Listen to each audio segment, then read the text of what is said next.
Hello, everyone. Today, I want to tell you an incredible story about how English helped me achieve my dreams, my passion, and my success. If you have big dreams, whether to become a doctor, engineer, lawyer, or businessman, then you need English 100%. There's no doubt about it. English is spoken by 1.5 billion people worldwide, and it is the language of travel, business, and the internet.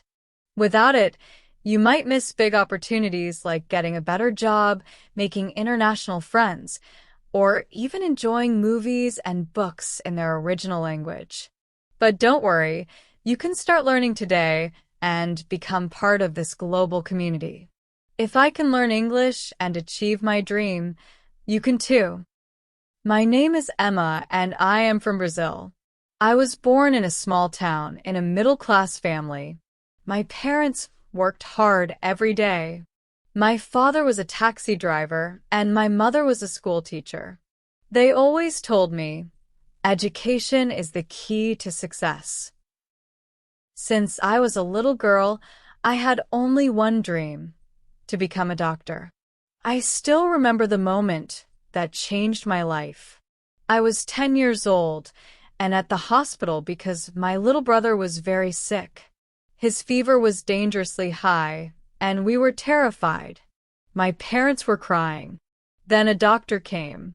He was calm, confident, and full of kindness. He smiled and said, "Don't worry, I will take care of your son." I watched him work. He checked my brother, gave him medicine, and spoke with so much knowledge.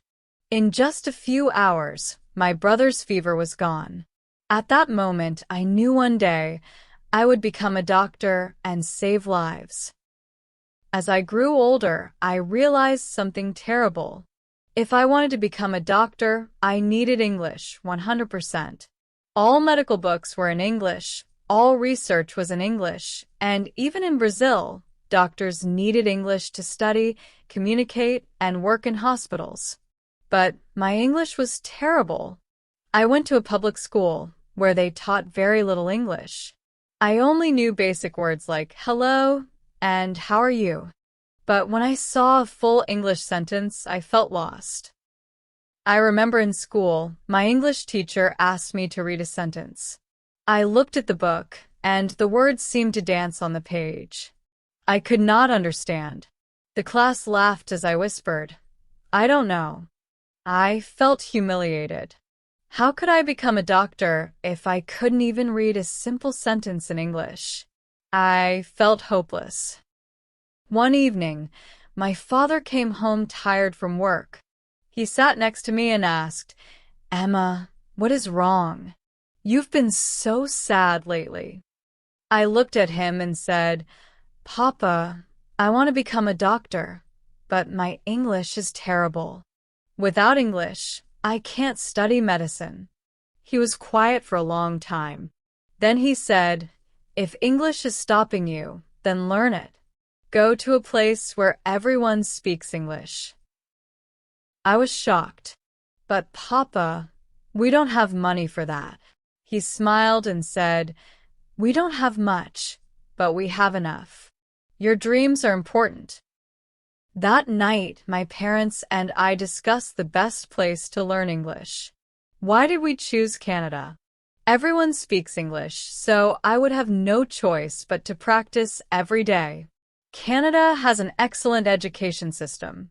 The country is multicultural and the people are friendly. It was more affordable compared to the USA or UK. We were a middle-class family, and my parents made a huge sacrifice. They used almost all their savings to pay for my flight, my English school, and my first few months in Canada. Before leaving, my mother held my hand and said, "Emma, we're giving you everything we have. Promise me you won't give up." I had tears in my eyes. I hugged her and promised, "I promise, Mama." With just one suitcase, a little money, and a big dream, I flew to Canada. The moment I landed in Toronto, I felt like an alien. The weather was freezing, and I missed Brazil's warmth. The food was strange, and I missed my mother's homemade rice and beans. The people were nice, but they spoke so fast. And then the biggest problem, English. At the airport, a man asked, "Hey, do you need a taxi?" I panicked. I didn't understand. I just smiled and said, "Yes." He asked, "Where to?" I had no idea what he said. My brain stopped working. I showed him the address on my phone. That night in my small room, I cried. What was I doing here? I couldn't understand anything. How would I survive? The next day, I went to my English school. The teacher smiled and said, "Welcome. Let's introduce ourselves." When it was my turn, I stood up. My hands were shaking. I said, "My name is Emma. I'm from Brazil." I wanted to say more, but my mind went blank.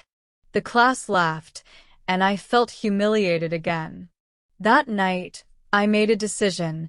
No matter how hard it was, no matter how many mistakes I made, I would learn English. I made a plan. 1. The headphone trick. I started talking to myself in public, pretending I was on a phone call, describing everything around me. 2. The 3 new words rule. Every day, I learned 3 new words and used them in sentences. 3. No more subtitles. I watched movies in English without subtitles to force myself to understand. One day, I went to a coffee shop and decided to speak in English no matter what. When the barista asked me, "What can I get you today?" I took a deep breath and said, "I would like a cappuccino, please." She smiled and asked, "Almond milk or regular milk?" I understood. I quickly replied, "Regular milk, please." It was a small conversation, but I felt like I won a gold medal. Life in Canada was hard. Canada is expensive.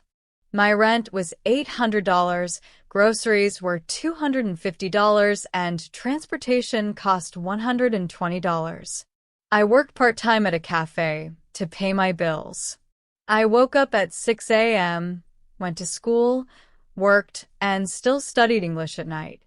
Every time I felt like giving up, I remembered my parents' sacrifices.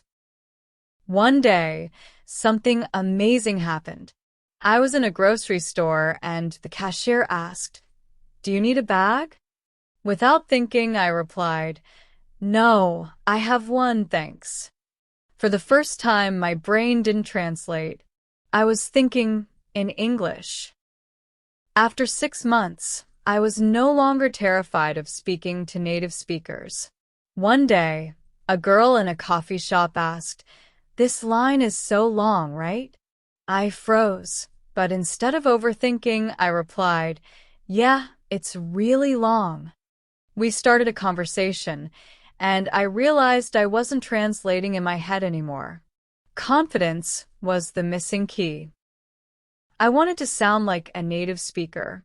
So, I started shadowing TV shows, copying every sentence, trying to match the tone, speed, and emotion. My pronunciation improved, and I started keeping a notebook of my mistakes, reviewing them every day. 5 years later, I graduated from medical school. I passed my IELTS exam and got accepted into one of the best medical universities in Canada. After graduation, I landed my first job at a big hospital in Toronto. My first month's salary was $88,000. I could buy anything I wanted, but the best part wasn't the money, it was saving lives.